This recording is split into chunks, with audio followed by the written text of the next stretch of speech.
বিসমিল্লাহির রহমানির রহিম। শুরু করছি অসীম করুণাময় এবং দয়ালু রহমান এবং রহিম, সাধারণ দয়া এবং বিশেষ দয়া যিনি দান করেন আল্লাহ রাব্বুল আলামিন, তাকে স্মরণ করে এবং পিতামাতা এবং শিক্ষাগুরু ডাক্তার বাবা জাহাঙ্গীর বা ইমাম আল সুরেশ্বরী, আমার মুর্শিদ ও কেবলা কাবা, এবং যার কাছে আমি দীক্ষা নিয়েছি বাবা জাহাঙ্গীরের কাছে, এবং সেই বাবা জাহাঙ্গীরের একজন বন্ধু মানুষ, আব্দুহ মানুষ, মজ্জুব আব্দুহ, যিনি খোকন পাগলা নামে পরিচিত, নরসিংদী ফালুসা হুজুরের ভক্ত, ফালুসা পাগলা প্রকাশ, ফালু পাগলা, ফালুসা কলন্দ, তার ভক্ত, প্রধান ভক্তদের মধ্যে একজন। তো তিনার কাছে আমি কলন্দরের বিধান, ধর্ম সম্বন্ধে বিধান বাবা জাহাঙ্গীরের কাছে মুরিদ হওয়ার পরই তিনি আমাকে তার কাছে পাঠিয়ে দেন। তো কলন্দরের মজ্জুফের লাইনে, যে কলন্দর পানিপতির লাইন, পাগলের লাইন, যে খিজির পাক রহমতুল্লাহ আলাহির যে সিস্টেম, সেই সিস্টেম অনুযায়ী কিছুটা কাল তাদের সাথে, তাদের স্পর্শে থাকার সৌভাগ্যটুকু বাবা জাহাঙ্গীর তার উসিলায় মাওলা আল্লাহ পাক দান করছেন। তো সেখানে তারা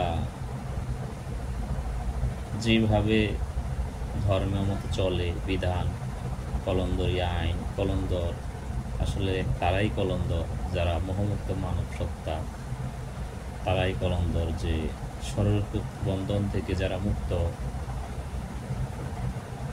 হয়েছে নিজের খান্নাস থেকে, তারাই কলন্দর। তো তাদের থেকে শিক্ষা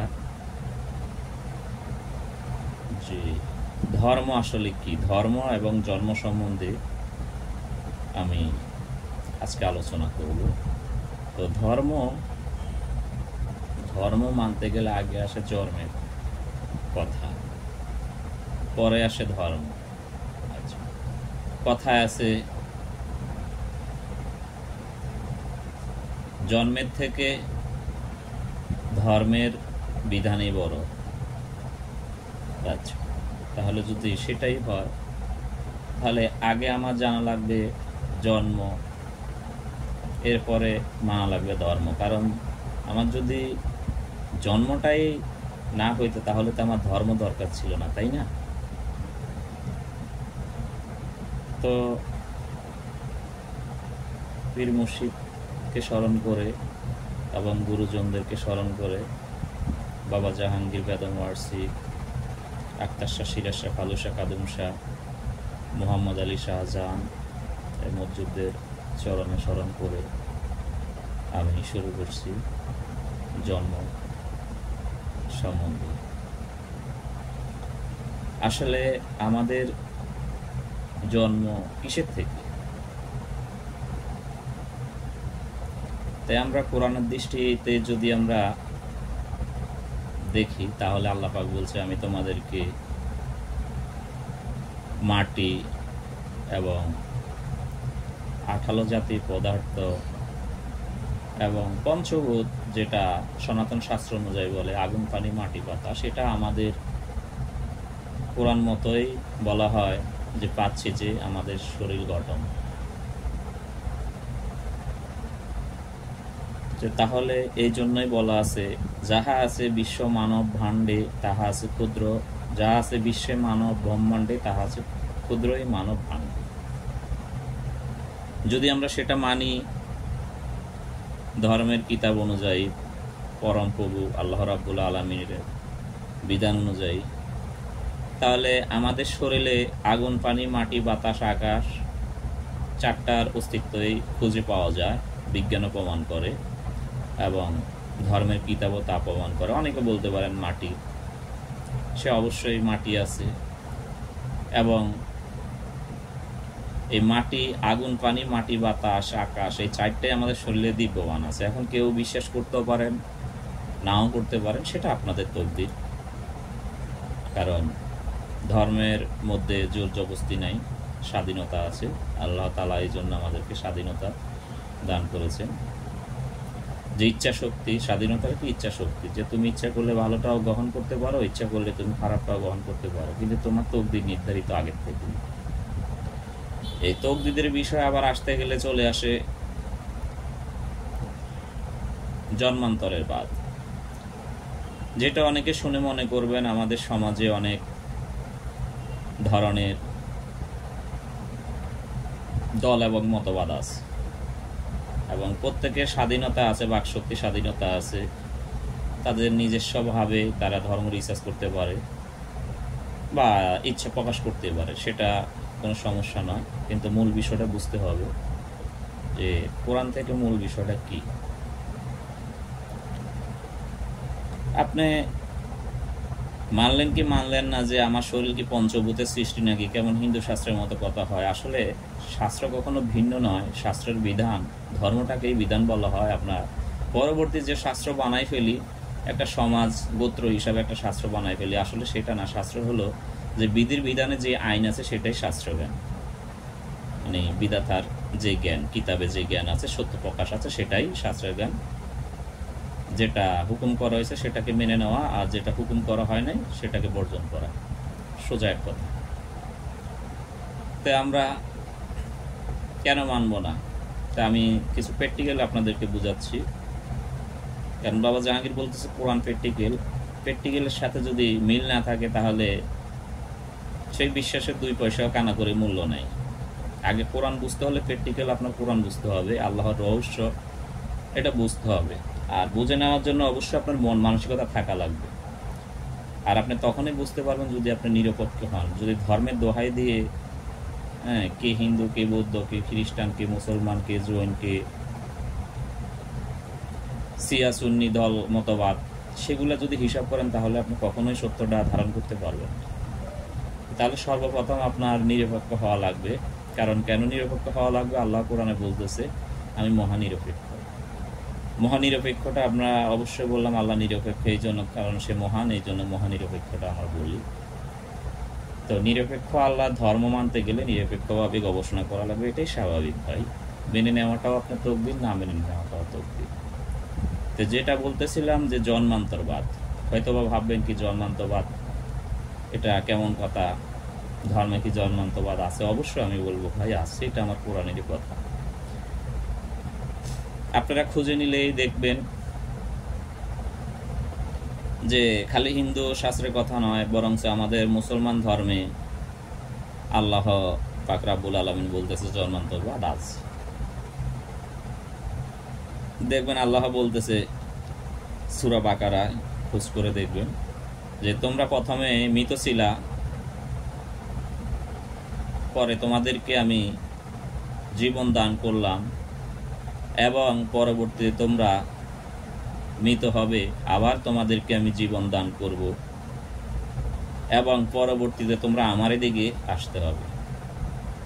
এখন প্রথমে মৃত ছিলা, পরে জীবিত করলো, তার মানে মৃত থেকে জীবিত করলে এটা পুনরায় প্রাণ সঞ্চার করা। আর প্রাণ সঞ্চার করাটার নামেই আমরা ক্লিয়ার কাট ভাষায় যদি বলতে যাই তাহলে পুনরায় জীবন দান করা একটা দেহের ভিতরে। আর প্রাণ সঞ্চার করতে হলে একটা দেহ আকার ধারণ করতে হবে, যে কোনো দেহ ধারণ করে, হতে পারে আপনার মানুষ কুলের যদি স্বভাব হয় তাহলে মানুষের কুলে আসতে হবে, মানুষ কুলে আসবেন।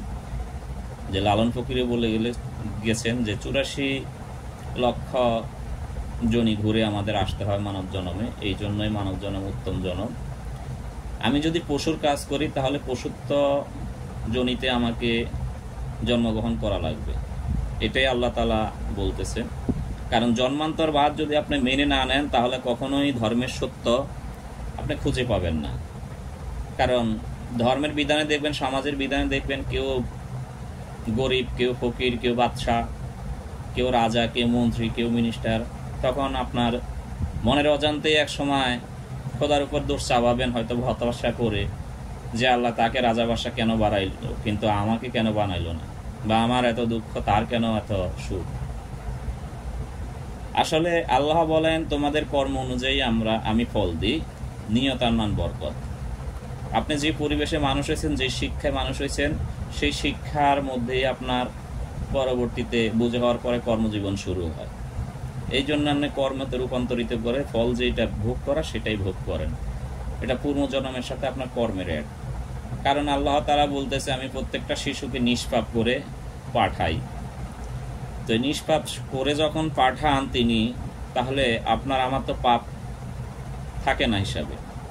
তাহলে আমরা পাপ কখন করি? যখন আমরা বুঝতে শিখি, যৌবনে পাও দিই, তখন আমাদের ভিতরে খান্নাসটা সৎ পথ থেকে মা বাবা যে শিক্ষা দিছে, কোনো মা বাবা চুরি করো, ডাকাতি করো, বদমাইশি করো, কোনো নারী পিছনে ঘুরো, কেউ শিক্ষা দেয় না ভাই। তাহলে সেই শিক্ষাটাই কিন্তু আমরা ধরে রাখতে পারি না। নিজের কিশোর বয়স পার হওয়ার সাথে সাথে আমরা বন্ধু বান্ধবের সাথে বিভিন্ন খেলাধুলার আড্ডাটার মাধ্যমে মজায় পড়ে বিভিন্ন লোভ লালসায় আমরা পথ হারায় ফেলি। এই জন্য আমাদেরকে পুনরায় একজন গুরু ধরতে হয়। যদি আপনার মা বাপ যদি ধর্ম অনুযায়ী আপনার মা বাপ যদি সত্যের পথে থাকে, সৎ পথ দেখাতে পারে, আল্লাহ রাসূলের কোরআন বুঝে, নবী রাসূলের রহস্য বুঝে কিভাবে ধর্ম পালন করতে হয়, আপনার মা বাপ যদি গুরুবাদী হয়, যদি আপনার মা বাপ কামেল হয়, তাহলে অবশ্যই আপনার মা বাপ আপনার জন্য পিতামাতা, পীর মুর্শিদ, সেটা সর্বপ্রথম স্বীকার করতেই হবে। আর যদি আপনার মা বাবাই ধর্ম শিক্ষাটা পায় না, সঠিকভাবে নাই, জানে কিন্তু সঠিকভাবে নাই তাদের ভিতরে, তাহলে আপনার অবশ্যই একজন পীর মুর্শিদ ধরতে হবে। এটা কোরআনেরই বলা আছে। তাই এই জন্যই বলে মা বাবা প্রথম শিক্ষাগুরু ছেলে সন্তানের। কিন্তু কখনো কোনো মা বাবাই খারাপ শিক্ষা দেয় না। আবার প্রশ্ন করতে পারেন মা বাপ তো আছে, কেন ধরবো? এই প্রথমে বললাম যে আপনার মা বাপ যদি আপনাকে সঠিকভাবে আল্লাহ রসুলের পথে এবং কি আল্লাহর পথে আপনাকে চালাইতে পারে এবং কি রসুলের শিক্ষা দিতে পারে এবং কি রসুলকে বুঝাই দিতে পারে, কারণ রসুল বর্তমান কোরআন বলতেছে, আমি ধীরে ধীরে বলবো সবই, তাহলে অবশ্যই তাদের কথাই শুনবেন। আর যদি তারাই যদি না পারে, তাহলে অবশ্যই একজন পীর মাশায়েখের কাছে অবশ্যই আপনার যেতে হবে। এটা সর্বজনীন আইন এবং বিধান। এটাই মূলত মুহাম্মদী ইসলামের ধারা। তো আমরা আসি যে আগুন পানি মাটি বাতাস কেন মানব না। কারণ একটা ঘটনা বুঝাই বলতে গেলে ভাই অনেক কিছু তুলে ধরতে হয়, কারণ শর্টকাটে মানুষ বুঝতে চায় না কখনোই। আর আপনাকে যদি সমস্ত কিছু ক্লিয়ার করে না বলা হয়, তাহলে আপনি নিজেও বুঝবেন না। তাই আসি আমাদের শরীরে পঞ্চভূত আসলে আছে কিনা আমরা দেখি। তাহলে এখন অনেক সূরায় বলা হয়েছে আমাদের দেহে কিভাবে গঠন করা হয়েছে। তা আমি এত ঘুরাই ঘাড়াই না বলে ভাই সরাসরি একটা কথা বলি, কারণ ধর্মের মধ্যে লজ্জা কিনা ভয় থাকলে ধর্ম শেখা যায় না। এক কথা বলতে চাই যে আমাদের বীর্য থেকেই আমাদের জন্ম। তাহলে এই বীর্যের মধ্যে কি 5টা ধাতু কি আছে? বিজ্ঞান কি বলে, সায়েন্স কি বলে? এই জন্য আমি সরাসরি গবেষণা করলাম এবং সরাসরি বলতেছি, কারণ আজকাল সবাই লাজুকভাবে ধর্মের বিষয়গুলো, জন্মতথ্য বিষয়গুলোই বুঝে না, ধর্ম নিয়ে দৌড়াদৌড়ি করে। আসলে সর্বপ্রথম আমাদের ধর্ম মানতে গেলে জন্মসূত্র বুঝতে হবে, আমরা কি ধাতু দিয়ে গঠন করা আমাদের শরীর, আমাদের শরীরে কোন ধাতুর কাজ কি, সেটা আগে অবশ্যই বুঝতে হবে ভাই, নাহলে আপনি ধর্ম পালন করতে পারবেন না। এগুলো যেরকম প্রত্যেকটা নিজস্ব শুভ শক্তি আছে এবং অশুভ শক্তি আছে, মানে ভালো দিক এবং খারাপ দিক দুটোই আছে। কারণ পানির অপর নাম জীবন, পানির অপর নাম আবার মরণ। তাই আগুন আপনাকে জীবনও দিতে পারে, আবার আপনাকে মরণও দিতে পারে। যে আগুন কিভাবে জীবন দেয়, জীবনী শক্তি, অবশ্যই আগুন থেকে জীবনী শক্তি সঞ্চালন হয়, সূর্য থেকে হয়। এরপরে আপনার ভিতরে আমার ভিতরে পঞ্চভূতের সৃষ্টি আছে, আমি এক এক করে বলতেছি, আপনার প্র্যাকটিক্যালে মিলিয়ে নেবেন। আসেন, যে বীর্যটা আছে, এক ফোঁটা বীর্য যদি আপনি যে কোনো কিছুতে নিয়ে দেখেন, লজ্জার বিষয় জানতে হবে আগে, নিয়ে দেখেন, তাহলে আপনি দেখবেন এই বীর্যটার মধ্যে প্রথমত আমি দিব আগুন আছে কিনা, দেখবেন গরম তাপ ওর ভিতরে আছে, তাহলে আগুনের উৎস তার ভিতরে আছে। যেরকম আপনার ভিতরে আগুন আছে, আর একটা প্রমাণ দিয়ে দিচ্ছি। যেরকম হাতের 2 আলু তালু ঘষা দেন, ঘষা দিলে দেখবেন যে গরম হচ্ছে, তার মানে আপনার ভিতরে আগুন আছে।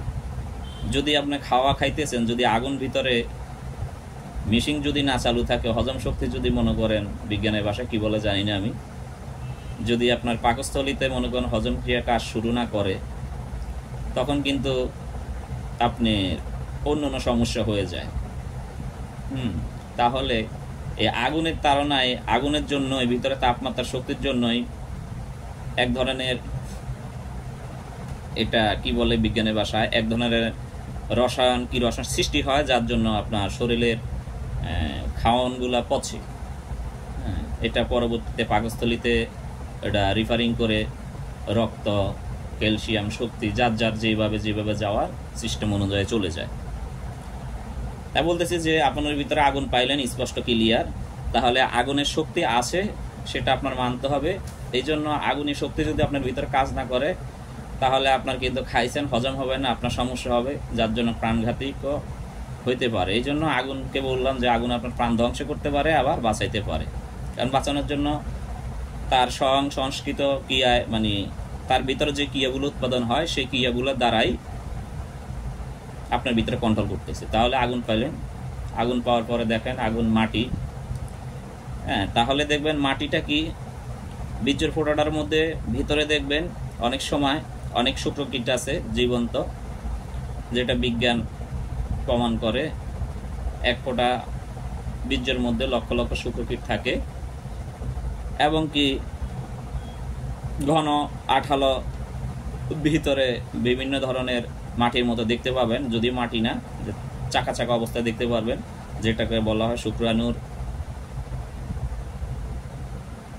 শুক্রাণুগুলা দেখা যায়, বোঝা যায়। যাই হোক, সেটা বুঝে নেবেন।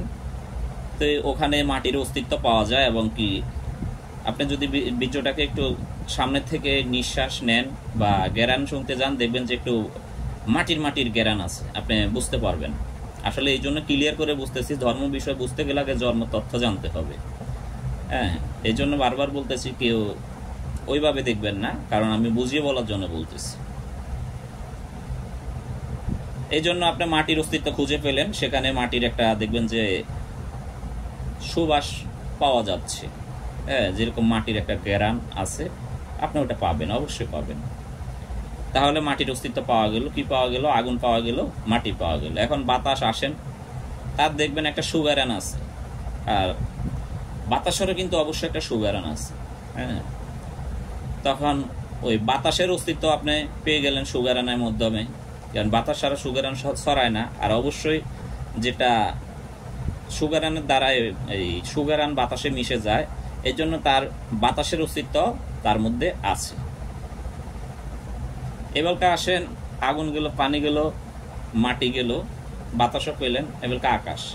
বীর্যটা যখন দেখবেন, তখন দেখবেন আকাশটা দেখবেন যেরকম আমাদের মধ্যে রাউন্ড ফিগার হয়ে ঘুরে আসতে, আবার জমিনের সাথে মিশে আছে, সেরকম এক ফোঁটা বীর্য দেখবেন বলের আকারের মতো, আদ্যবৃত্তির মতো, মানে নিচে যেখানে রাখছেন সেখানে যদি আপনি জমিনটা ধরেন, তাহলে এক ফোঁটা বীর্যের উপরে ডিমের কুসুমের মতো দেখবেন যে আকাশের মতো ধারণ আছে, মানে একটা মনে হয় যে একটা রাউন্ড সুন্দর মতে একটা প্রলেপ দেওয়া আছে। এই প্রলেপটা ইচ্ছা করলে আপনি গুতা দিলেও ভাঙতে পারবেন না, আবার ওই জায়গায় থাকবে। যেরকম আকাশ দেখা যায় গোলাকার, এরকম আকাশের মধ্যে বিভিন্ন কালার আছে। যেরকম দেখবেন যে বীর্যের ভিতরে শুক্রাণুগুলো আছে, বিভিন্ন স্তরে স্তরে ভাগ আছে, কিন্তু এর মধ্যে দেখবেন যে একটা আবরণ আছে আকাশের মতো। এই জন্য বলা হয় আগুন, পানি, মাটি, বাতাস এই বীর্যের মধ্যে আছে। এই জন্য বলা আছে বিশ্বব্রহ্মাণ্ডে যাহা কিছু আছে, ক্ষুদ্র মানব দেহ তাহাই কিছু আছে। তাহলে আমাদের জন্মসূত্রে জানতে হবে, আমাদের জন্মসূত্রে শুক্রাণু থেকে যদি আমাদের জন্ম হয়, তাহলে 18 জাতীয় সূরা আলাকের মধ্যে বলা আছে, এবং কি বলা আছে আমি তোমাদেরকে মাটি থেকে অনেক এই পঞ্চভূত থেকে সৃষ্টি করছি, বিভিন্ন ভাষা বিভিন্ন জায়গায় বিভিন্নভাবে বলা আছে। এখন আগুন পানি মাটি বাতাস থেকে আমাদের দেহ গঠন। এই জন্য দৈব শক্তি মূলত আগুন পানি মাটি বাতাস বাবা জাহাঙ্গীর বলতেছে রিসার্চ করলে কি আসে, আগুন পানির থেকে মনে করেন পরবর্তীতে আস্তে আস্তে মনে করেন দৈব শক্তিতে যায়, এরকম সিস্টেম করে। তাহলে এই বীজ, এই এক ফোঁটা বীর্যের মাধ্যমে আমাদের জন্ম। তাই আমাদের বুঝতে হবে আগুন পানি মাটি বাতাস যেমন আছে আমাদের বীর্যে জন্মসূত্রে, সেরকম আগুন পানি মাটি বাতাসের শক্তি আমাদের ভিতরে দৈব শক্তি আছে। আগুনের শক্তি যেমন ধ্বংস করে, বিপরীতে আগুনের শক্তি আবার গড়ে। যেরকম কামারে দেখবেন একটা যখন লোহা পিটায় অনেক গরমে, তখন লোহাটা ঝং টং ক্লিয়ার হয়ে মনে করেন লাল আকৃতি ধারণ করে, তখন তাদেরকে পিটাইয়া তাকে পুইরা বিভিন্ন ধরনের অলংকার তৈরি করে, ব্যবহারের অলংকার, যেটাকে বলা হয় কুড়াল, কাছি, কোদাল, দাও, সেনা, চাপাটি, অনেক কিছু বানায়। তাহলে এরকম দেখবেন আগুন তাহলে রূপও দিচ্ছে।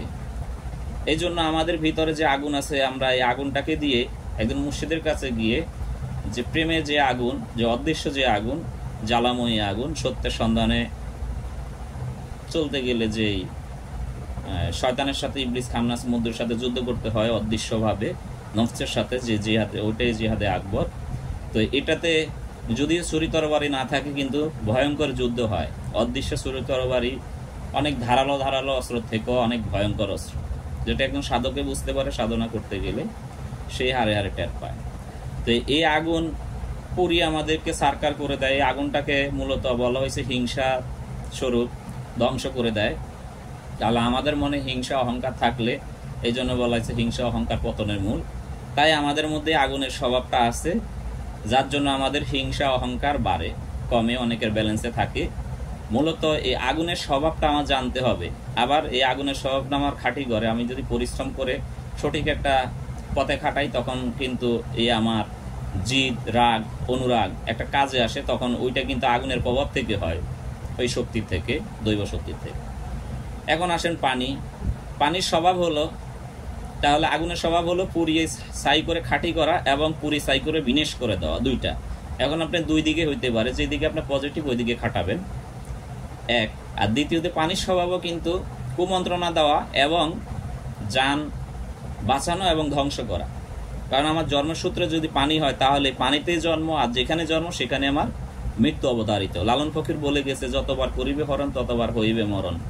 তাই তুমি যতবার হরণ করো, বিজ্ঞানে বলতেছে এক ফোঁটা সিমেন্টে লক্ষ লক্ষ শুক্রাণু কীট থাকে যেগুলো জীবন্ত। তা আমরা কিন্তু মনের অজান্তেই যদিও অন্য প্রাণী ধ্বংস করতেছি, কিন্তু মহা শক্তি যে মানব সত্তা, মানব বডি একটা জন্ম দেয়, একটা মানব সন্তান এক ফোঁটা সিমেন্টেই সম্ভব। লক্ষ লক্ষ শুক্রকীট একটা শুক্রকীটিতে একটা জীবন্ত হয়, আর এগুলো যদি জীবন্ত হয় তাহলে ধর্ম সায়েন্স হিসাবে আমরা তাদেরকে ধ্বংস করতেছি, ইচ্ছায় অনিচ্ছায় অনেকভাবে অকারণে ধ্বংস করতেছি। যদি আমার এক ফোঁটা বীর্যতে লক্ষ লক্ষ শুক্রকীট থাকে, একটা শুক্রকীট মায়ের মানে স্ত্রীর যোনিপথে গিয়ে মানব সন্তান রূপ ধারণ করে আল্লাহর কুদরতে, তাহলে এগুলো জীবন্ত। আর বাকিগুলো একটা তো আসলো, একটা লালন পালন করতেছি, কিন্তু বাকিগুলো যে ধ্বংস হচ্ছে, কিন্তু তারা তো জীবন্ত, তারা তো প্রাণ, আপনারই অস্তিত্ব। তাহলে এই অস্তিত্বগুলো ধ্বংসের কারণে, এটা না হয় পরে একদিন বলবো, মানুষের অনেক হতাশার কারণ কেন হয় সেটা পরে বলবো। তাহলে কি হলো, আমরা এই শক্তিকে ধ্বংস করতেছি। এই শক্তি যদি আপনি মানবের কল্যাণে আনেন তাহলে অবশ্যই ভালো, কিন্তু বেহুদা এই শক্তি নষ্ট করাটা বৃথা। বিজ্ঞানও বলে, আজকাল অনেক সুফিবাদের অনেক লোকজন আছে, অনেক ফকিরি লোকজন আছে, বাউলরা বলে, আসলে যারা এটা অস্বীকার করে তারা আসলে বেদ রহস্যটা বুঝতে পারে না। বিজ্ঞানও আজকে বলতেছে। এরপরে অনেক মুনি ঋষিরাও ব্রহ্মচর্চা করতেন, আদির থেকে আসতো।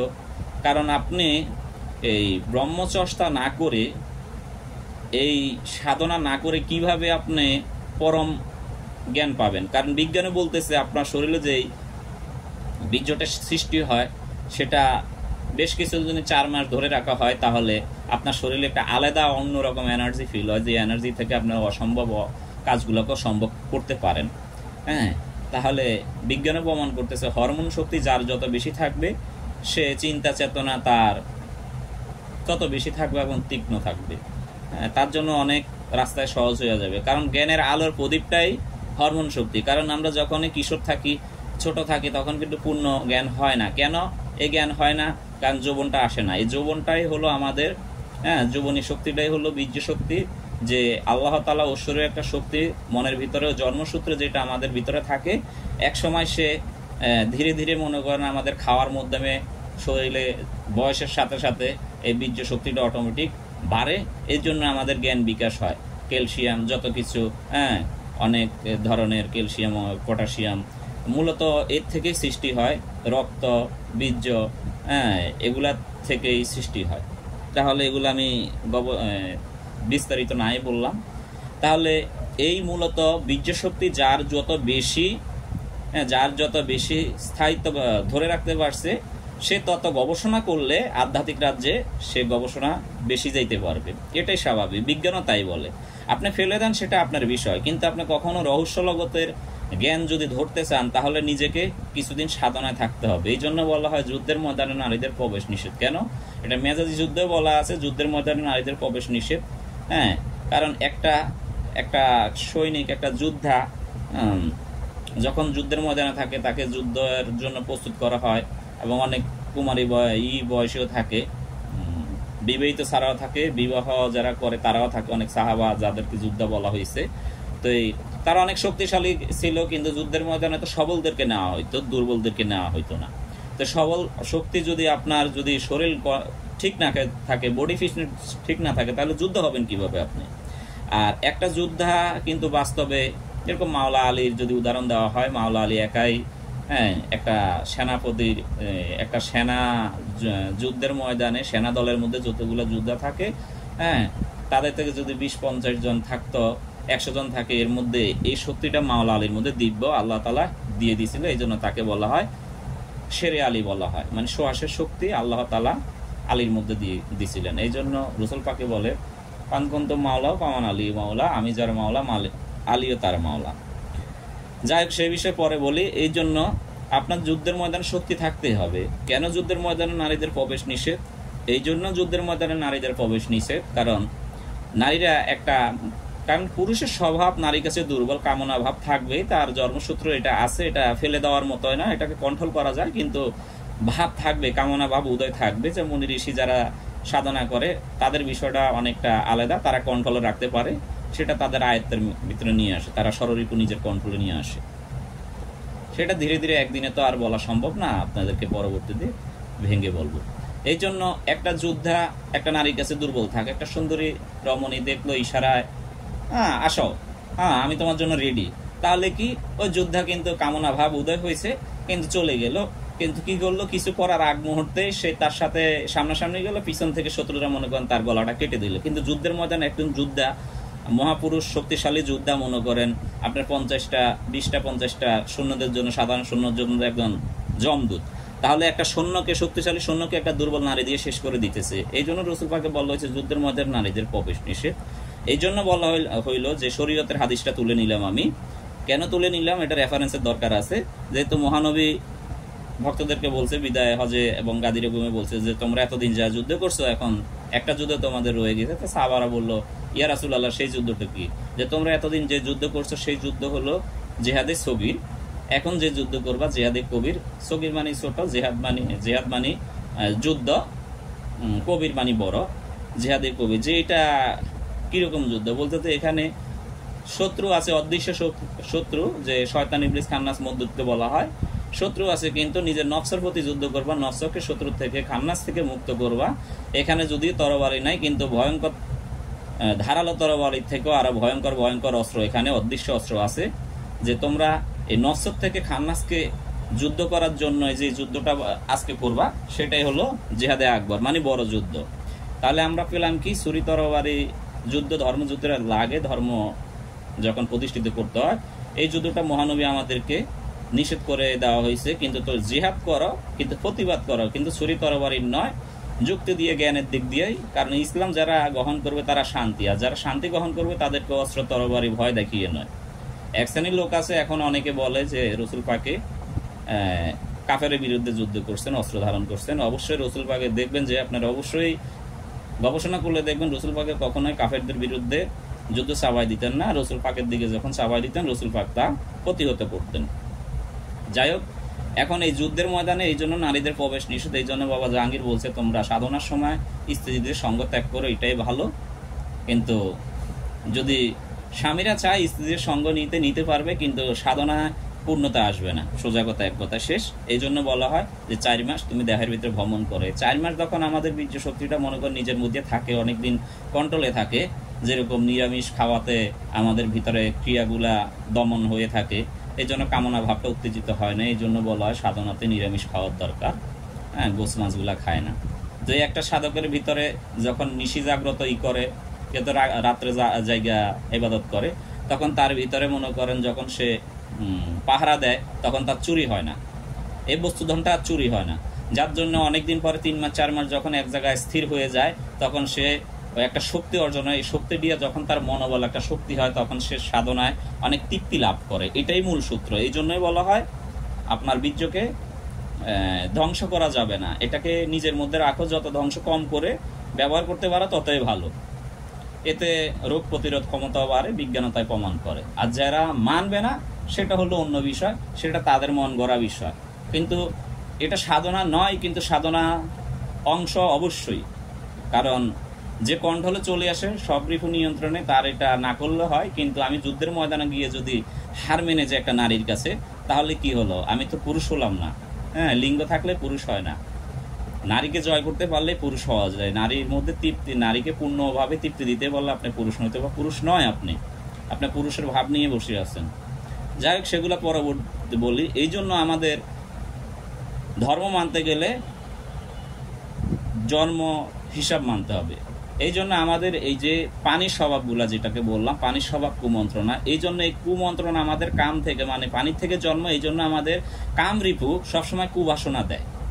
যখনই আমাদের বীর্য শক্তিটা দিন দিন বেড়ে যাবে, তখনই কিন্তু কামের উপর আমাদের লোভ আসবে, যদি এটা নিয়ন্ত্রণ না থাকে। এটা গুরুর আদর্শে ওই সাধনার মাধ্যমে নিজেকে নিয়ন্ত্রণ না করা যায়। মূলত এই জন্যই কামনা শক্তি বেড়ে যায় দেখে মানুষের, এই জন্য বিভিন্ন অপকর্মে লিপ্ত হয়। এটা একমাত্র কামেল মুর্শিদের সিস্টেম দেয় কিভাবে কন্ট্রোল করতে হয়, অটোমেটিক বসে চলে আসে। তখন দেখবেন যে আপনি আপনার স্ত্রীর সাথে ওইভাবে থাকলে, প্রেমে থাকলে, আসলে প্রেম বিষয়টা অন্য, কাম বিষয়টা অন্য। কাম কখনো প্রেম নয়। হ্যাঁ, আমরা কামনার তাড়নায় স্ত্রীদেরকে ব্যবহার করি, কিন্তু কখনোই এটা ব্যবহার করা উচিত নয়। হ্যাঁ, কারণ প্রেম বিষয়টা হলো এক বিষয়, আর কামনা বিষয়টা এক বিষয়। কারণ কামনা থাকবে, এই যৌবনের চাহিদা তৃপ্তি থাকবে। আমি বলতেছি না এটা বিনাশ করা যাবে, কারণ এটা বিনাশ করা যাবে না, কিন্তু কন্ট্রোলে রাখা যাবে। আর যারা এটার উপরে জয় পাওয়া গেছে তাদের বিষয়টা আলাদা। তারা মহাপুরুষের, ধীরে ধীরে মহাপুরুষের কাতারে চলে যায়, অলি আল্লাহদের কাতারে চলে যায়, তাদের জ্ঞান জাগ্রত ওইভাবে হয়ে যায়। তারা ওই মহা শান্তি তৃপ্তময় একটা বিষয় পায়, যার জন্য ভোগের বিষয়টা আর ধরে না। তারা সংসার জীবনে আর এরকম জড়ায় না, তারা অনেক কিছু উপলব্ধি করে ফেলে। তো এই জন্য আমাদের ভিতরে এই পানির থেকে পানির স্বভাব কুমন্ত্রণা, এবং পানির স্বভাব আবার শান্ত। এখন যে শান্ত করতে পারছে তার জন্য শান্ত, যে শান্ত করতে পারে না তার জন্য কুমন্ত্রণা। তাইলে মাটির স্বভাব আমাদেরকে মাটি আকর্ষণ করবে, কারণ এক দেহ আরেক দেহ যেরকম তারও পঞ্চভূত, এরকম পঞ্চভূত আকর্ষণ চুম্বক শক্তি। কারণ মাটি আর আসমান হলো চুম্বক শক্তি। এই চুম্বক শক্তি আমাদের ভিতরে আছে, এই জন্য নারী পুরুষের একটা আকর্ষণ থাকবে। এটা সৃষ্টির মূল ধারাই, কারণ বিপরীত শক্তি থাকবে, এটাই স্বাভাবিক। এখন কথা হলো, তাহলে মাটির স্বভাব জানলেন, চুম্বক শক্তি আকর্ষণ করে, তাহলে কি গেল? আগুন, পানি, মাটি, বাতাস, আকাশ, এটা হলো রূপ রহস্যের ব্যাপার। রূপের একটা কানেকশন আছে, একটা আবরণের আছে, সৌন্দর্যর আছে, ওইটাও আমরা করি। এই জন্য তার এই আকর্ষণগুলো বুঝতে হবে। তাহলে আমাদের আগুন, পানি, মাটি, বাতাস দেওয়া আমাদের দেহটা গঠন। এই জন্য আমাদের এই ষড়রিপু, লোভ, হিংসা, ক্রোধ, কাম, মদ, মাৎসর্য, এই ষড়রিপু, এই কামনা বাসনা, এই পঞ্চভূত থেকে আমাদের দেহ, এই জৈব শক্তি পঞ্চভূত থেকে এগুলা আগত হয়, উদ্ভাসিত হয়, এবং কি ভিতরে কাজ করে, ক্রিয়া কাজ করে। তাই আমাদের জানতে হবে, আমাদের লোভ, হিংসা, অহংকার, ক্রোধ এগুলা নিয়ন্ত্রণ রাখতে হবে।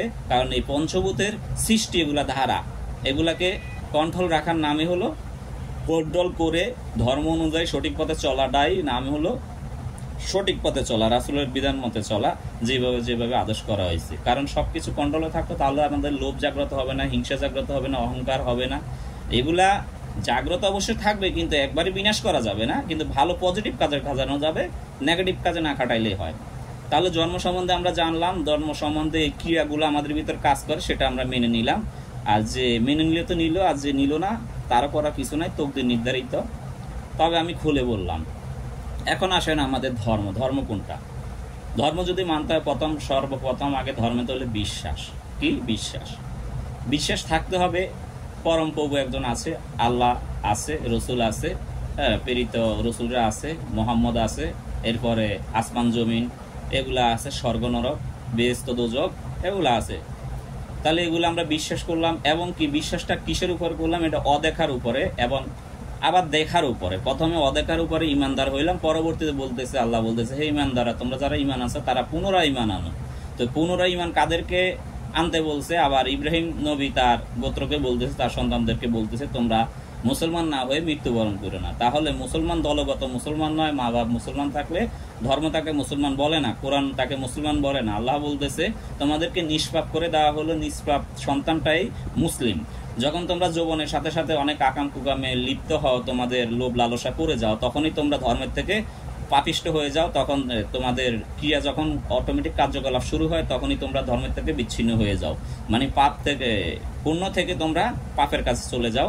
এই জন্য এই খান্নাসকে দেওয়া হয়েছে এই ভিতরে পরীক্ষামূলকভাবে। এই জন্য বলা হয়েছে, ইব্রাহিম আলাইহিস সালাম বলছে তোমরা মুসলমান না হয়ে মৃত্যুবরণ করে না।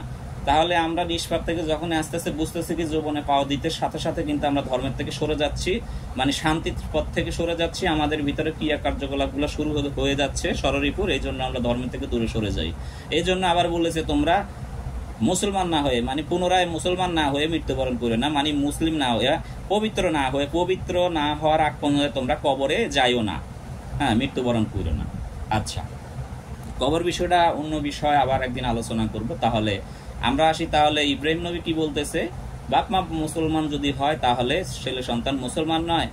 আর যদি ওইভাবে দেখি তাহলে আদম, যদি বাপ মা সূত্রই দেখেন যে ইব্রাহিম আলাইহিস সালাম তো মুসলমান ছিল, তার বাপ মা মুসলমান ছিল না, ঠিক আছে অবশ্যই, কিন্তু বিষয়টা মানতে হবে যে মুসলমান কি। যদি বাপমা সূত্রে মুসলমান হয় তাহলে আমি ছোট্ট করে একটা রেফারেন্স দিব। আদম আলাইহিস সালাম, আল্লাহ বলতেছে আমি প্রত্যেক নবী রাসূল নিষ্পাপ করে পাঠাইছি, এবং আদম কিন্তু পূর্ণই মুসলমান ছিল। আদম কিন্তু ভিন্ন ধর্ম প্রকাশ করে নাই, মানে মুসলমান ইসলাম মানে শান্তির ধর্মটাই প্রচার করছেন। হ্যাঁ, তাহলে শান্তির ধর্মটা যিনি প্রকাশ করছেন তিনি মুসলিম। নবী রাসূল নিষ্পাপ, তার নিষ্পাপে বলা হয়েছে মুসলিম। তাহলে নবী যদি, ইব্রাহিম যদি মুসলিম জাতির পিতা হয়, অবশ্যই হ্যাঁ মুসলিম জাতির পিতা, অস্বীকার করার কিছু নেই। কিন্তু আদি মুসলিম জাতি, আদি যে মুসলিম জাতি আদম আলাইহিস সালাম, তাকে ধরা অবশ্যই, যদি বাদ দেওয়া হয় তাহলে অবশ্যই এটা ভুল করা হবে। হ্যাঁ, আপনার আদি পিতা মানতেছে, কিন্তু আদি মুসলিম কেন মানতেছি না তাকে? অবশ্যই আদি মুসলিম মানতে হবে। আর বাবা জাহাঙ্গীরের কথা অনুযায়ী যেভাবে রিসার্চ করছেন, পূর্ণ বা কোরআনও আছে যে আদম সে, যার ভিতরে আদমকে সমান্তরাল করে আমার রূহ উৎকার করলাম, সে আদম, আর তাকে সেজদা, তার কাছে সেজদা নত হওয়া, মানে নত হওয়া মানে মাথা ঠেকানোর নাম নয়, কারণ কোরআন বলতেছে মাথা জমিনে ঠেকাইলে সেজদা হয় না, এটা আল্লাহ পাকে বলতেছে। নত হওয়া মানে আত্মসমর্পণ করা, তার সত্যকে মেনে নেওয়া, ধারণ করা, বিশ্বাস করা, এখন লালন পালন করা, এটাই। এখন বিশ্বাস শব্দ যদি ধর্ম মানতে হয় তাহলে সর্বপ্রথম আসতে হবে বিশ্বাস। তাহলে বিশ্বাস কার উপর করবো? একজন রসুলের উপর করবো। রসুল শব্দের অর্থ কি? যিনি পথ প্রদর্শক, যিনি পথ দেখান, যে আমাকে সত্যের পথ দেখাইতে পারবে, পথ প্রদর্শক কোরআনে ভাষায় তাদেরকে বলা হয় রসুল, মানে পথ প্রদর্শক। এই রসুলরাই সত্যের পথ প্রদর্শক। এই জন্য কোরআনে বলা হয়েছে যার উপরে আমি হেদায়েত দান করি সে আমার পথ প্রদর্শক, কোনো বন্ধুরূপে কোনো রসুল পাবে না। ইচ্ছা করে কোরআন আয়াতগুলো দিলাম না, আপনারা খুঁজে নেবেন। বাবা জাহাঙ্গীরের বইগুলা পড়বেন, কোরআনের তর্জমাগুলা পড়বেন, 15 পারা হুবাহু পড়বেন, এবং কি দাদা সদরুদ্দিন চিশতির কোরআন দর্শন সেটা পড়তে পারেন আপনারা, তাহলে ক্লিয়ার বুঝতে পারবেন কোরআনের রহস্য কি। তাহলে আসি এখন, ধর্ম মানতে গেলে ধর্ম কি?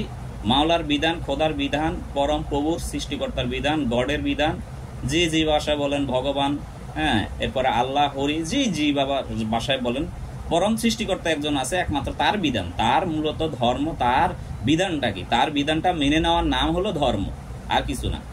এখন তার বিধানটা কি সেটা জানতে হবে। তাহলে সর্বপ্রথম হলো বিশ্বাস। কিসের উপরে? হ্যাঁ, মনি ঋষি, আবদাল, অলি আল্লাহ, আব্দুহু আল্লাহর আছে, হ্যাঁ, আসমান জমিন আছে, এগুলোর উপর বিশ্বাস করতে হবে, অদৃশ্যের উপর বিশ্বাস করতে হবে, এবং তাদের সবার প্রতি বিশ্বাস করতে হবে। কলেমার মধ্যেই আছে কাদের কাদের উপর বিশ্বাস করা লাগবে।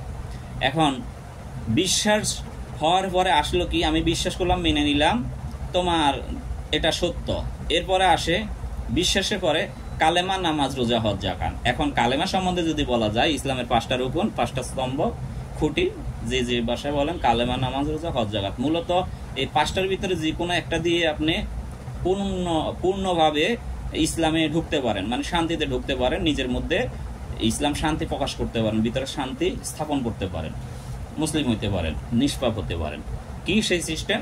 সেই সিস্টেম হলো সমস্ত কালাম, এই যে এক একজনে যেরকম আমরা কালাম বিষয় কলেমাই তৈবা লা ইলাহা ইল্লাল্লাহ মুহাম্মাদুর রাসূলুল্লাহ সাল্লাল্লাহু আলাইহি সাল্লাম, হ্যাঁ, একমাত্র তুমি আছো আল্লাহ, হ্যাঁ, নাই কোনো মাবুদ তুমি ছাড়া, এবং হযরত মুহাম্মদ সাল্লাল্লাহু আলাইহি সাল্লাম আল্লাহর রাসূল, মানে আপনাকে মেনে রসুলের কাছে আমি শিক্ষা নিলাম, গ্রহণ করলাম। কালাম মানে কিতাব। কালেমাটা কি? কালেমাটা হলো আল্লাহর কিতাবে ভিতরে যা আছে, কোরআনের ভিতরে যা যা আছে। কোরআন হলো মেজাজি ছাপার কোরআন, সেটা অবশ্যই কোরআন মানতে হবে, কিন্তু নুরি কোরআন হলো, হাকিকি কোরআন হলো একজন রসুল যে আল্লাহকে পাশ করে বসে আছেন, মমিনের কলব, আল্লাহর সিংহাসন। তাই বলা হয়েছে একজন রসুলই একজন মমিন বান্দাই একজন পথ প্রদর্শক। এই পথ প্রদর্শক যে আল্লাহকে পাইছে, রাজি খুশি করতে পারছে, যে আল্লাহকে চিনে, সে একমাত্র সত্যের পথ দেখাইতে পারে। আর যিনি দেখাইতে পারেন তার কাছে যাও, যদি না পাও তাকে ছেড়ে দাও। বাবা জাহাঙ্গীর তাই বলছেন। এখন আসেন, এই কালেমা গ্রহণ করাটাই হলো বড় বিষয়। আমরা এক লাফে কি করি? কালেমা, নামাজ, রোজা, হজ, যাকাত আমরা সবই পালন করি, কিন্তু আসলে মন থেকে সব পালন করা হয়? যদি কবুল করা হয়, যদি আমরা পালনে করে ফেলি, আদায় করে ফেলি, তাহলে তো হয়ে গেল, তাহলে সমস্যা থাকলো না, ইসলামে সে ঢুকে গেল। ইসলামে ঢুকে যাওয়া মানে শান্তি আর শান্তি। কিন্তু কি হচ্ছে, আমরা কালেমা প্রথমে 5টা স্তম্ভের মধ্যে, 5টা সিস্টেমের মধ্যে কালেমা, নামাজ, রোজা, হজ, যাকাত, এখন আমরা কালেমাটাই ধরতে পারি না। ঈমান আনলাম, তবু রসুল মানি না। কিন্তু কার কাছে আনলাম? ওই বাবা জাহাঙ্গীর বলছে যে যেমন সে তেমন, কারণ শিক্ষক ছাড়া কখনোই শিক্ষাদান হয় না। আমরা যেরকম মায়ের পেট থেকে পড়ি, মা বাবা আমাদেরকে সামাজিক শিক্ষা দেয়, ভাই বোন সবাইদেরকে চিনাই দেয়, আত্মীয় স্বজনকে শিখাই দেয় কার সাথে কি ব্যবহার করা লাগবে, এটা একটা শিক্ষা। ধর্ম যেরকম কোরআন শিখতে গেলে, কোরআনের রিডিং করতে গেলে মৌলভী সাহেবের কাছে যাওয়া লাগে, আর ধর্ম রিসার্চ করতে গেলে, ধর্মের সত্যতা যাচাই করতে গেলে, তাহলে কার কাছে যাওয়া লাগবে? একজন অলির কাছে, একজন রসুলের কাছে, যেটা আমরা দেখি অলি আল্লাহ রসুলরাই ধর্ম প্রকাশ করছে তার কাছে। এখন একজন মুমিনের কাছে। এখন একজন মুমিন কিন্তু কোনো ধর্মের ওই যে সাইনবোর্ড হিসাবে যে আমরা বলি যে কোনো ইমাম কে হবে, ইমাম হবে একজন মুমিন, এবং ইমাম যদি মুমিন হয় তাহলে ভালো, আর যদি ইমাম সে মুমিন না হয়ে ইমাম দাবি করে, তাহলে সে কিন্তু পথ দেখাইতে পারবে না কখনোই, কারণ সে পথভ্রষ্ট। যদি মুমিন না হয়, সে বলবে যে রসুল নাই, রসুল খতম হয়ে গেছে, কারণ রিসালাত নবুয়াত খতম হয়েছে। কিন্তু যে মুমিন, সে কিন্তু স্বীকার করবে অবশ্যই রসুল আছে। এখন ইমাম সাহেবরা কিন্তু রসুল নাই স্বীকার করে, মিম্বারতে বসেই তারা বলতেছে রসুল খতম, কিন্তু আপনি কোথাও কোরআনে পাবেন না রসুল খতম। পাবেন কি? খাতাবান নবী, রসুল বর্তমান। আল্লাহ বলতেছে আমি তোমাদের মধ্যে হতে রসুল পাঠাই। এখন পাঠাই শব্দটা, আপনারা জ্ঞানী লোক আছেন, যারা জ্ঞানী গুণী আছেন, তারা হিসাব করেন, পাঠাই শব্দটা কি বর্তমান পড়ে না ভবিষ্যতে পড়ে, নাকি কোথায় পড়ে? ফিউচারে পড়ে। হ্যাঁ, ভবিষ্যৎ, বর্তমান, হ্যাঁ, এরপরে অতীত, কোনটাতে পড়লো? পাঠাই মানে আমি পাঠাচ্ছি, পাঠাইছি, তোমাদের মধ্যে হতে রসুল পাঠাই, মানে পাঠাই মানে উপস্থিত আছেন। যদি বলা হইতো আমি রসুল পাঠিয়েছিলাম, তাহলে বলা হয়তো এটা অতীতে চলে গেছে, 1500 বছর আগে রসুল পাক চলে গেছে। হ্যাঁ, আর যদি বলা হয়তো রসুল পাঠাবো, তাহলে ভবিষ্যতে। তাহলে বলতেছে তোমাদের মধ্যে হতে রসুল পাঠাই, তার মধ্যে আমাদের মধ্যে হতে রসুল মনোনীত করেন। এই রসুল কাদের থেকে মনোনীত করেন? মুমিন থেকে মনোনীত করেন। আল্লাহ কোরআনে বলতেছেন সকল নবী রসুল, সকল নবী নবী এবং রসুল, কিন্তু সকল রসুল নবী নহে। হ্যাঁ, তাহলে আমরা নবুয়াত খতমের সাথে সাথে রিসালাত খতম, এটা আমরা এক সমাজের, আমাদের আলেম সমাজ বলে, কিন্তু ভাই এটা বলা ঠিক নয়। রসুল আসেন, আপনারা দেখেন, বসেন, আসেন। কোরআন বুঝতে গেলে আসলে বয়সের বিষয় না, সত্যতার বিষয়। কতটুকু আপনি গ্রহণ করতে পারছেন, আপনি কার কাছে শিক্ষা নিলেন, হ্যাঁ, কি দেখে শিক্ষা নিলেন, রসুল কার কাছে বলছে, আল্লাহ কার কাছে বলছে ইমান আনতে? রসুলের কাছে। এখন আপনার রসুলের কাছে, আল্লাহ কিন্তু একবারও বলেন নাই নবীর কাছে ইমান আনো। হ্যাঁ, বলা হয়েছে নবীরা সৎপথ দেখায়, নবীরা রহমত স্বরূপ, কিন্তু ইমানের যখনই আপনি বলা হয়েছে ইমান আনো, তখনই বলা হয়েছে রসুলের কাছে ইমান আনো। এবং কলেমায় আছে নবী এবং রসুলদের উপর ঈমান আনো। হ্যাঁ অবশ্যই, কেননা এই নবীর উপরে তো অবশ্যই আপনি ঈমান আনবেন, আমি বলতেছি না নবীর উপরে ঈমান আনবেন না, কিন্তু কালেমা যেটা আছে লা ইলাহা ইল্লাল্লাহু মুহাম্মাদুর রাসূলুল্লাহ, এখানে মুহাম্মদ সর্বজনীন এবং রসুল সর্বজনীন, এখানে কিন্তু নাবিউল্লাহ বলা হয়নি। কেন বলা হয় নাই ভাই, এটা গবেষণার বিষয়। এটা ওই আইল ঠেলাঠেলি করে মানে অনেক সময় কথা বুঝাইতে গেলে অনেক কিছু ইউজ করা লাগে, মানে পাছা দিয়ে কখনো আপনার পাহাড় ঠেলে ফালা দিতে পারবেন না ভাই। হ্যাঁ, রসুল খতম হয় নাই। আপনার রসুলের যদি নবীর কাছে আপনি আসতেন তাহলে তো আরো ভালো, কারণ রসুল থেকে নবীর ধাপ অনেক উপরে, আপনি নবীর কাছে মানুষ হইছেন, কারণ নবী তো নাই, খতম। তাহলে আপনি কার কাছে ঈমান আনবেন? মুহাম্মদের পরে বলা হয়েছে সর্বজনীন, বলা হয়েছে লা ইলাহা ইল্লাল্লাহ মুহাম্মাদুর রাসূলুল্লাহ, যত লোক আসবে এবং কি গ্রহণ করবে রসুলের উপরে ঈমান আনবে, এই কালেমা। তাহলে এখানে নাবিউল্লাহ বলা হয় নাই, কারণ আল্লাহ জানেন যে আমি নবুয়াত খতম করে দিব, কিন্তু রিসালাত খতম করব না, এই জন্য বলা হয়েছে রসুলের কাছে ঈমান আনতে। এখন আপনার রসুল কি আপনার পথ দেখাইতে পারতেছে? আপনি যাকে মানতেছেন সেও কিন্তু, অনেকে বলে মুর্শিদ মানবো না, আমাদের আলেম সমাজ বলে মানার দরকার নাই তো ভাই, কোরআন বলতেছে মানতে, কিন্তু আপনি না মানলে সমস্যা নাই। কিন্তু আপনি যে আপনার পিছনে নামাজ পড়তেছে, হ্যাঁ আপনাকে মানতেছে, আপনিও কিন্তু একজন উসিলা হয়ে দাঁড়ায় আছেন।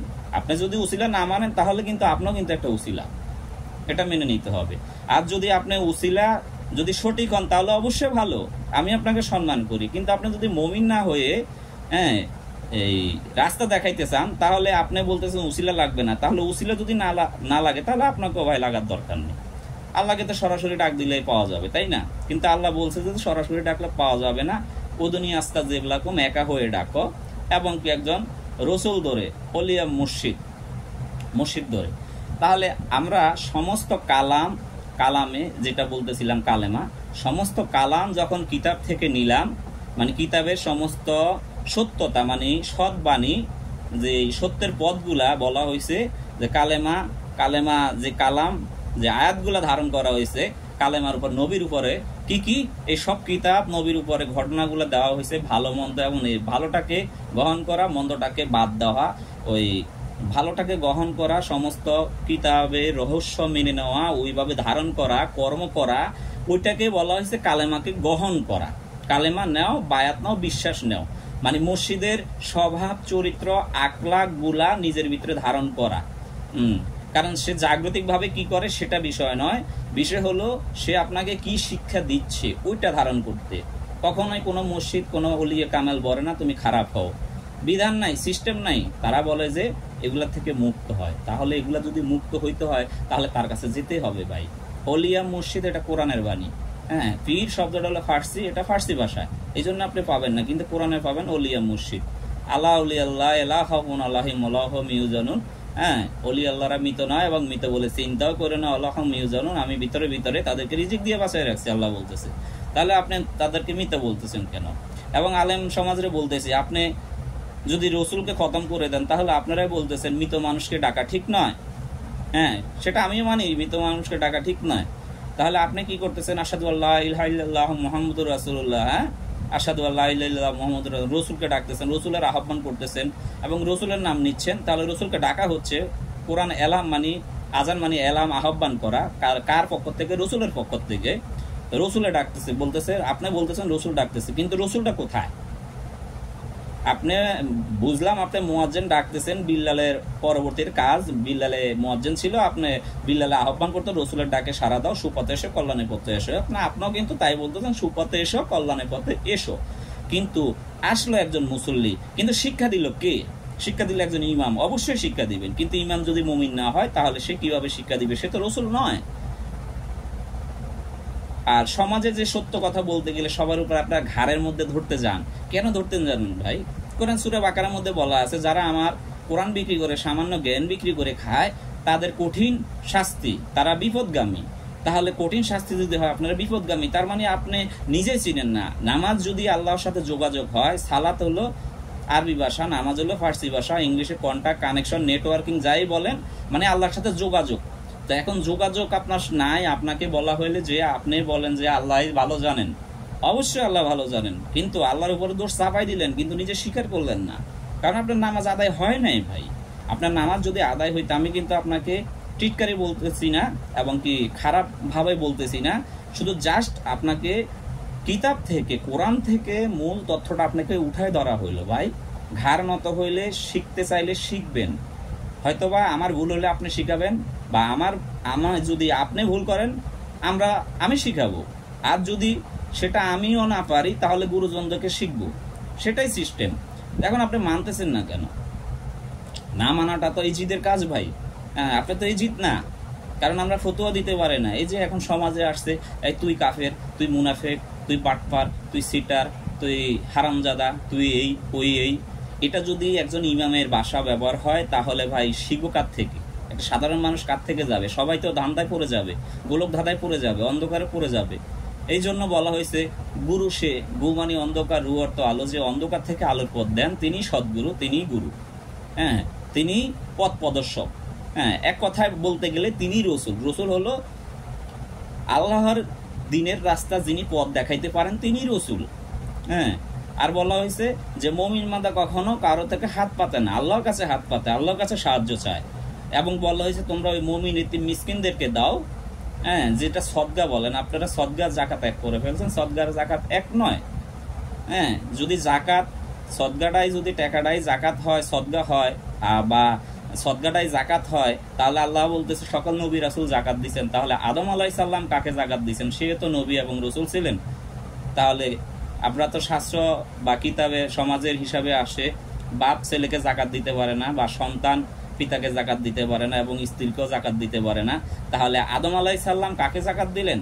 জাকাত তো যদি প্রতি বছর হয়, তাহলে ভাই আদম আলাইহিস সালাম 3.5 বছর এক পায়ের উপরে কানছিলেন। আপনাদের হাদিস, আপনারা বিশ্বাস করাইতে চান সবাই, আমি বিশ্বাস করি, হ্যাঁ কানছে 350 বছর, কিন্তু তিনি আল্লাহ যে বলতেছে আদম আলাইহিস সালাম জাকাত দিয়েছে 350 বছরে, সে কি জাকাত দিল?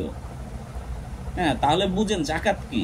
ফেতনা আর জাকাত এক নয়। মালের জাকাতটা হলো ফেতনা, এই যেটাকে বলা হয় সদগা, এই সদগাটা হলো মালের জাকাত। কিন্তু আসলে যে কোরআনে যে জাকাত বলা হয়েছে, যে আদম আলাইহিস সালাম প্রত্যেকটা নবী রাসূল জাকাত দিয়েছেন, তাহলে তারা কি জাকাত দিয়েছেন? আদম আলাইহিস সালাম কি জাকাত দিয়েছেন? মা হওয়ার সাথে তো 350 বছর দেখাই হয় নাই।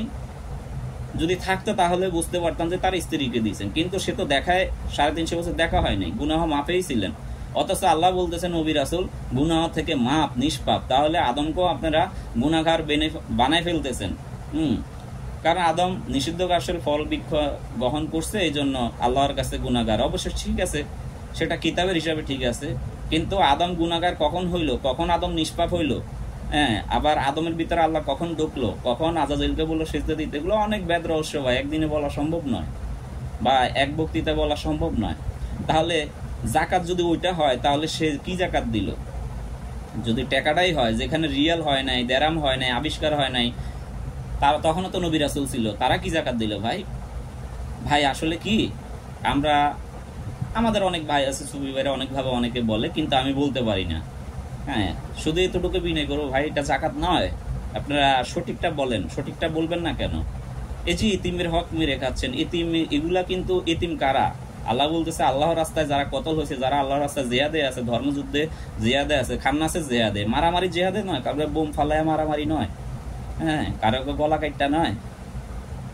তাহলে আমরা কি করতেছি? আরেকজনের মারতেছি, কিন্তু আমরা জাকাত দিতেছি না। তো জাকাতটা কি? নিজের শরীরটাকে দমন করে, নিজের শরীরটাকে বিনিশ করে দেওয়া, উৎসর্গ করে দেওয়া মসজিদের কাছে, মসজিদ ধরে, কাবেল মসজিদ ধরে, এটাই হলো জাকাত। আর ওই নামাজ বললাম যোগাযোগ। তাহলে যোগাযোগ নাই, আপনার যোগাযোগ নাই, আপনি কিভাবে আরেকজনের যোগাযোগ করাবেন? ভাই মৌলবী ভাই, আপনি কিভাবে আরেকজনের যোগাযোগ করাবেন? বা যে ভাইরা পথ দেখাইতে যান, পীর সেজে, সাধু সেজে, তারা কিভাবে পথ দেখাবেন?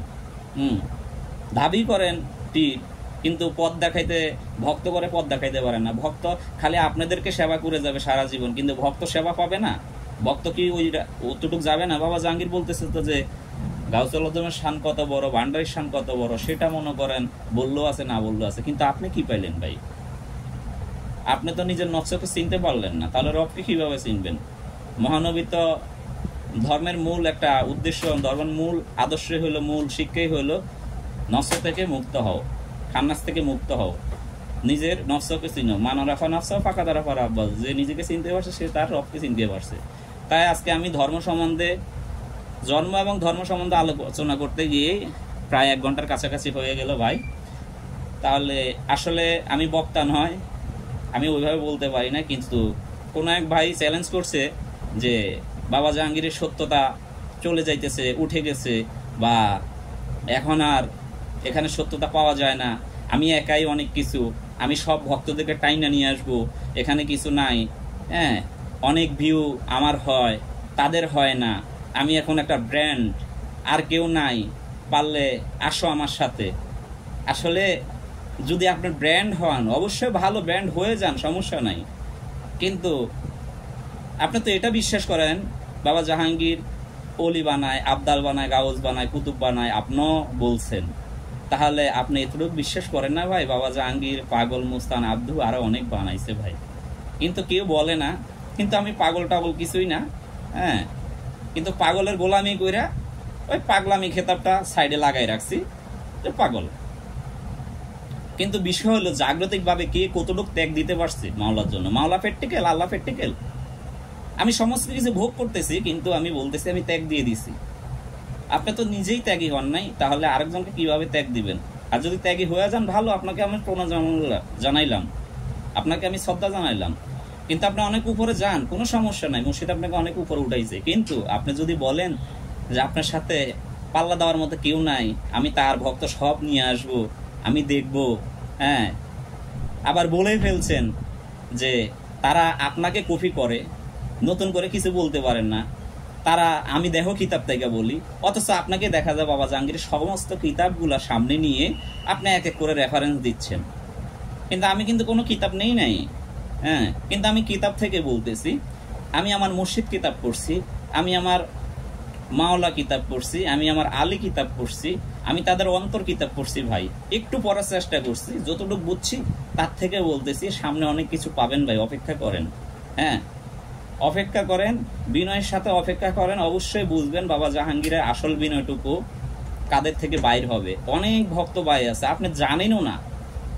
বাবা জাহাঙ্গীর এমন যে আপনি জানেনও না। আপনি যদি বাবা জাহাঙ্গীর আপনাকে কাছে নেয়, বিছনায় রাখে, আপনি যদি এতটুকু ভালোবাসা তার এতটুকু পান, আর বাবা জাহাঙ্গীর যাকে মুরিদ করাইয়া, হ্যাঁ চুপ করাই দিয়া কলন্দরের দরবারে পাগল মুস্তানদের বছরকে বছর তাদের গোলামি খাটায়, তাদের আইন শিখায়, যেখান থেকে বাবা জাহাঙ্গীর সত্য বলতে কি, আমার মুর্শিদ সবসময় বিনয়ী ছিলেন, সত্যটা প্রকাশ করতেন, যেখানে তাদের কাছে যায় সেও বলতো বাবজান আমাকে দয়া করেন, দয়া দৃষ্টিতে দেখবেন, এটা তার বিনয় ছিল।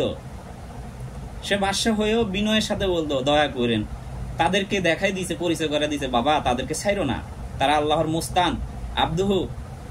বাবা জাহাঙ্গীর সুরেশ্বরী তরিকা নিছেন, কলন্দরি তরিকা সাধনার সিস্টেম আমাদেরকে দিয়েছেন বুয়ালিশা কলন্দরের, কিন্তু সুরেশ্বরী বাবা স্বয়ং কলন্দর ছিলেন অবশ্যই, কিন্তু কলন্দরি তরিকা যে সিস্টেম সেটা সত্য বলতে কি, আমি সুরেশ্বরের দরবার আমি সম্মান করি, আমার পূর্বপুরুষের গুরুজনদের দরবার ভক্তি জানাই, কারো বদনাম করতেছি না, কিন্তু কলন্দরি তরিকার কিছু বিধান আছে ভাই, এই কলন্দরির বিধানগুলা তাদের মধ্যে এখন দেখা যায় না।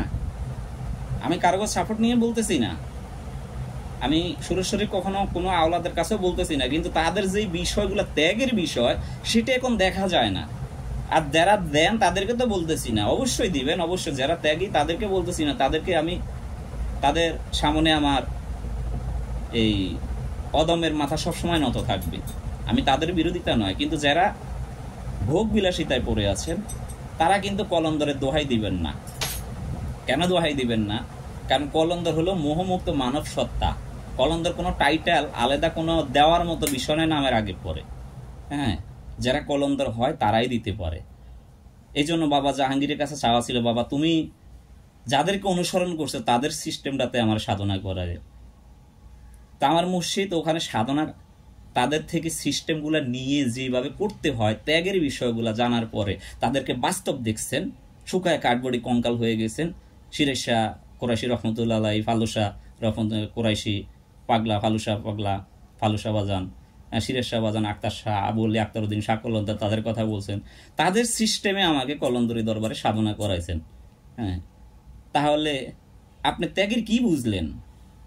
আপনি ভাই আর ত্যাগ দিলে ভালো, কি যে ত্যাগ দিতেছেন আপনার ভক্তরাই দিন দিন টের পাবে। আপনি কারো করে কপি করেন না, বাবা জাহাঙ্গীরের কোরআন রেফারেন্স দেন না, নিজের থেকে সব বলেন, তাহলে শিখছেন কোত্থেকে ভাই? আপনার শিখছেন তার থেকে। তো তার থেকে শিখতে তার ধরবার একটু আগে আপনার ভক্ত আপনাকে ভক্তি দিল, আপনি বললেন যে না এখানে দিও না, থাক ঠিক আছে, এখানে আমার মুর্শিদ দরবার। দয়া একজন চাইলেও ভাই আমাকে দয়া করেন, হুজুর আমারে দয়া করেন, আপনার দয়া আছে, সে ভালোবাসে বলছে অবশ্যই, হ্যাঁ মাথা হাত দিলেন, কিন্তু কি বললেন যে আমি এখানে আমার দয়ালের কাছে চাও। অবশ্যই শিক্ষাটা খুব ভালো লাগছে আমার, কিন্তু কি করলেন একটু পরেই আমার দয়াল রাজাদিরাজ ফকির নিয়ে আসলে আমরা তার কাছে চাই। একটু পরেই ওই বলতে বলতে কথার অহংকারে বলে ফেললেন সবাই আমারটা নকল করে, আর আমি কি করি আমি ডাইরেক্ট রব। তো ডাইরেক্ট রব আপনিই তো বলছেন ভাই, রবের দিছেন রাব্বুল আলামিন, যে সারা জাহানের রব, সারা জাহানের রিজিক দাতা। হ্যাঁ, তাহলে বেশি না সুফিবাদে তো কেউ মেনে নিবে না যদি আপনার এই হাকিকত আমাদের সমাজে আলেম সমাজ জানে। আপনি ডাইরেক্ট রব বলতেছেন, আপনি কি হাল হবে বুঝতেছেন? ভুল স্বীকার করেন ভাই, অন্তপক্ষে আমার প্রমাণ লাগবে না, আপনি বলতেছেন রেকর্ড করে রাখেন। আপনি কিছুই আমি বলতাম না, যখন আপনি বলতেছেন আপনাকে উদ্দেশ্য করে বলতেছি, আপনি মনে করছেন যে আমি আইসা আপনার কথা শুনতেছি না। আমি আপনার বলছি আপনি আসার আগে আমি ওখানে উপস্থিত ছিলাম, তাহলে আমি আসার আগে উপস্থিত ছিলাম, কিন্তু আমি লড়ি না। আমার লগের এক ভাই, হ্যাঁ বাবা বেদম ওয়ার্সির এক ভক্ত উঠে চলে গেছে, সে চলে গেছে, কিন্তু আমি তো আমার মনে ফ্রেশ ছিল, তার মনে হয়তো বা কোন ভাইবা গেছে, তার মনে হয়তো বা কি ভাইবা গেছে যায় না, কিন্তু আমি আমার ভাবে ছিলাম। কিন্তু আপনি ভাবছেন আপনার কথাগুলো আমি শুনতেছি কারো করে বলার জন্য পরবর্তীতে, বা এগুলো প্রকাশ করার জন্য। ভাই আমি ওইভাবে তো ছিলামই না কখনোই। কিন্তু আপনি যখন বলতেছে তুমি শুইনা রাখো, আমার চোখ খুব ভয়ঙ্কর, আপনার ভিতরে যদি রব জাগ্রত হইতো তাও একটা মেনে নেওয়া যাইতো, আমি বিশ্বাস করতাম। আপনি কি বলছেন আমি ডাইরেক্ট রব? তো রব যখন হয়, আমি বলছিলাম যে বিশ্ব সারা জাহানের রব যে, হ্যাঁ আমি আমার জালালি হালাত আমি বলছি, যেটা বলছি এখনো বলবো তখনও বলছি যে আমি রবের ম্যাজিস্ট্রেট। কিন্তু আপনি জানেন নাই, আপনি হয়তো বা ফলো করেন নাই, ওইটা স্বাভাবিকভাবে নিছেন। তো এই বাবা জাহাঙ্গীরের কাছে যদি আপনি থাইকা, হ্যাঁ যদি আপনি অনেক বড় উচিত হয়ে যান, তা আপনার নাম যদি এটা হয়, আমার নামও কিন্তু জালাল। হ্যাঁ, বাবা জাহাঙ্গীর আমাকে স্বয়ং কলন্দরের দরবারে সাধনা করেছে মসজিদের সিস্টেমে। তাহলে আপনি একজন কলন্দরের গোলামের কাছে, হ্যাঁ পাগল কতটুকু হইতে পারছি আমার দয়াল খোকন শাহ পাগলাই জানে, কিন্তু আপনি একজন ম্যাজিস্ট্রেটের কাছে, আল্লাহর রাজ্যের কিন্তু মনোনীত লোক আছে, তার কাছে আপনি কি করলেন? ধরা খায়া গেলেন ভাই। আমি একটা গানে লিখছিলাম, পাগল খোঁচাইলে পরে পড়বা বিপদে, পাগল তরাই নেয় মানুষে আপদে বিপদে। আপনি বুঝতে পারেন নাই যে কাকে আপনি খোঁচা দিয়েছেন, আপনি খালি অপেক্ষা করেন। আমি রেফারেন্স আপনি বলছেন রেকর্ড করে রাখা, আমি মাথায় রেকর্ড করে রাখছি সব কথা, কিন্তু আপনি অস্বীকার করতে পারেন না রেকর্ডের আমার দরকার হবে না, ওই রেকর্ড মানুষের কাছে বাইর করার দরকার হবে না। আমি রেকর্ড করি নাই, কিন্তু মাথায় রেকর্ড আছে। আপনি বুঝতে পারবেন প্রত্যেকটা কথা যেদিন আমি আপনার জবাব দিব, তাহলে বুঝতে পারবেন আমার মাথার ব্রেন সার কতটুক বাবা জাহাঙ্গীরের দয়াতে আল্লাহ রাব্বুল আলামিন আমার মাথার ব্রেনের সার কতটুক রাখছে। আর ছোট্ট ক্ষুদ্র জ্ঞানে বুঝবেন, আপনি হারে হারে টের পাবেন। আপনার প্রত্যেকটা কথার আমি জবাব দিয়ে দিব। আপনার যে ভক্তগুলো ওখানে আসিল, ওই আপনার ভক্তগুলাই বুঝবে যে নিজে রবের বর্ণনা দেয় কিভাবে, সারা জাহানের রিজিক দাতা, আর অবশ্যই নিজেই ডাইরেক্ট পরে বলে ডাইরেক্ট রব আমি। এটা ভাই অহংকারী, ছেড়ে দেন। আপনার ভক্তরা বুঝতে পারবে, আজকে আপনার পাশে যারা আছে তারাই একদিন আইসা বলবে। আর আপনি কি বলছেন নিজের মুর্শিদের বাড়ির ভক্তকে নিয়ে যাবেন? কখনোই সম্ভব নয়। বাবা জাহাঙ্গীর বলছে যে সে আমার সারা জীবন। বাবা বেদম ওয়ার্সিকে বলছে, বাবা বেদম শুনে রাখো, যে আমার ভক্ত তাকে তুমি হাজার গাইলাও মারো পিটো যাবে না, আমার কাছে আসবে থাকবে, তোমাকেও মানবে। আর যে আমার ভক্ত না, তুমি তাকে 12 বছর যদি হাজারের দুধ কলা দিয়ে পোষাও, সে কিন্তু তোমাকেও মানবে না, চলে যাবে, কিন্তু সে আমারও না তোমারও না। যে আমার সে তোমার, যে তোমার সে আমার। তো ভুল বেয়াদবি হলে ক্ষমা করবেন। শুধু আমি ধর্মের বিষয়টা কি এটা বোঝানোর জন্যই এতগুলা কথা বললাম। তাহলে ধর্ম এবং জন্ম এই বিষয়গুলো আমি আপনাদেরকে তুলে ধরলাম, কিন্তু জন্ম বিস্তারিত বিষয়টা বললাম, কিন্তু ধর্ম বিষয় আরো অনেক রয়ে গেছে। তো ভিডিও বেশি বড় করলাম না। সবাই ভালো থাকবেন। জয় গুরু। সবাইকে আদাব, নমস্কার। ভিন্ন ভিন্ন ধর্মের আমার মুসলমান ভাই যারা আছে, আসসালামু আলাইকুম। ভাই, আমি কারাগো প্রতিদ্বন্দ্বী হতে চাইনি। যখন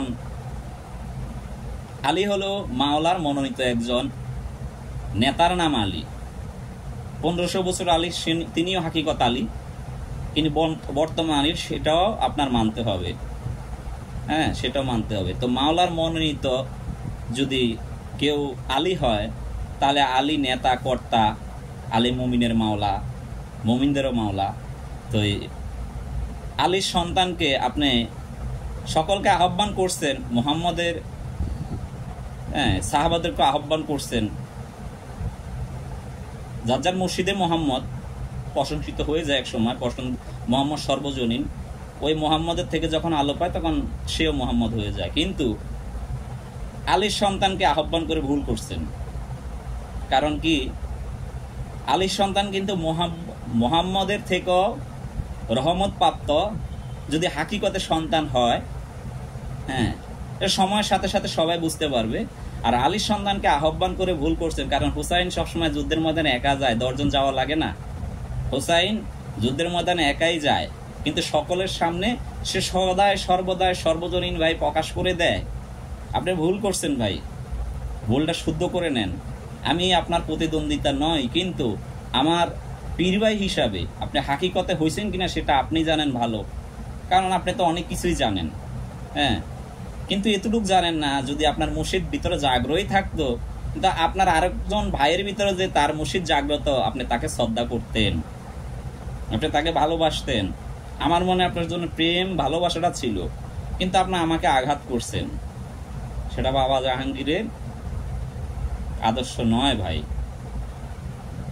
অনেক কিছু বলতে পারেন, আপনার ভক্ত মাঝে মধ্যে কমেন্টস করে জুতা রাখার যোগ্য না, অনেকের বলে উদ্দেশ্য করে। তখন আমি হিসেব করছি, ভাই রে তাই তো, জুতা রাখা জাবেরের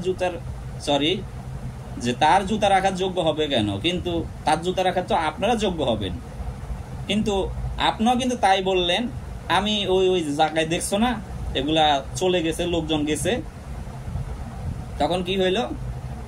আপনি কি করলেন? তাদেরকে ওই জায়গায় বসাইছি, তারা জুতা রাখারও যোগ্য না। তাহলে কাদেরকে উদ্দেশ্য করে বললেন? এগুলা ঠিক নয়।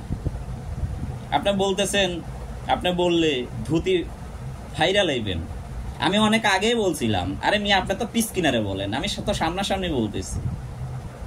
ধুতি কারাগো ফাড়া লাগবে না, আমার ধুতি নয় ভাই, লুঙ্গি আছে, ফাইরা দেখায়েন।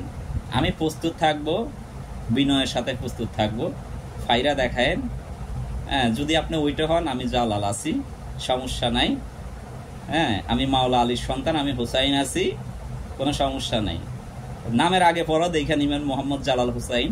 আগে কখনো এই নামের বলতাম না, কিন্তু এখন বলি, কারণ ধর্মসূত্রে মোহাম্মদ সেটা আমার পরিচয়। মানে বংশ পরম্পরা হিসাবে, নবীজির আদর্শ হিসাবে। কারণ মোহাম্মদ যদি সর্বজনীন হয়, তাহলে অবশ্যই মোহাম্মদ নামের আগে লাগাবো। কারণ মোহাম্মদের দর্শন মোহাম্মদ না লাগাবো না কি লাগাবো ভাই? জালাল কোরআনে আছে সূরা রহমান এবং রহিম, আর যত সুন্দর সুন্দর নাম আছে সবই তো আমার। তো আমি নামটা কিন্তু আমার মনে করি, নামটা আল্লাহ তাআলা, সকল নামই তার। সে বলছে আমার আপনার সকল নামই তার। কিন্তু নামের গুণ আগে অর্জন করেন। আপনার নামের গুণ প্রভাবশালী, কিন্তু আসলে কিসের প্রভাব সেটা দিন দিন মানুষে বুঝতে পারবে। আপনি সবগুলা কথা এখানে ফ্লাশ করলাম না, সুযোগ দিলাম, অপশন দিলাম, কিন্তু পাগল খোঁচায়েন না, বিপদে পড়ে যাবেন। কারণ পীরদের একটা সিস্টেম আছে, তারা অনেক কিছু মেনে নেয় শান্তি রাখার জন্য। পাগল কিন্তু শান্তির হিসাব করে না। পাগলের শান্তি সর্বদাই তার সাথেই। পাগলের সিংহাসনও লাগে না, যেখানে বসে সেখানে সিংহাসন। এই যে এখানে বসছি, এখানে সিংহাসন, পথে হাঁটবো সেখানে সিংহাসন, রানিং সিংহাসন, চলমান সিংহাসন। তো ভালো থাকবেন, আশা করি বুঝবেন। যত দিন যাবে তত বুঝবেন, কারণ আমি উঁচু জায়গায় নাই, আমি নিচু জায়গায় বসছি, আমার পড়ার ভয় নেই ভাই। হ্যাঁ, পড়ার ভয় নাই, কিন্তু আপনার আছে। তো সবাই ভালো থাকবেন। আমি কোনো ধর্মীয় ভাইদেরকে আঘাত করে বলি নাই, সদাই সর্বদাই চেষ্টা করব সর্বজনীন সত্যের বিধান যেটা সেটাই প্রকাশ করার জন্য। বাবা জাহাঙ্গীর যেন আমাকে সেই রহমতটুকু দান করেন, তার উছিলায় আল্লাহ তাআলা সেই রহমতটুকু দান করুক। দয়াল গুরু মুর্শিদ ইয়া রাব্বুল আলামিন, পাক পাঞ্জাতন মাওলা আলী হাসান হোসাইন সুহাদায়ে কারবালা 12 ইমাম 14 মাসুমের চরণে ভক্তি রেখে, এবং কি আক্তার শাহ, সিরাজ শাহ, ফালুস শাহ, কাদুম শাহ, দয়াল বাবা জাহাঙ্গীর শাহ বেদবর্ষী আওলাদ বর্গদের চরণে হাজারে ভক্তি রেখে আমি আজকের জন্য এখানে বিদায় নিলাম।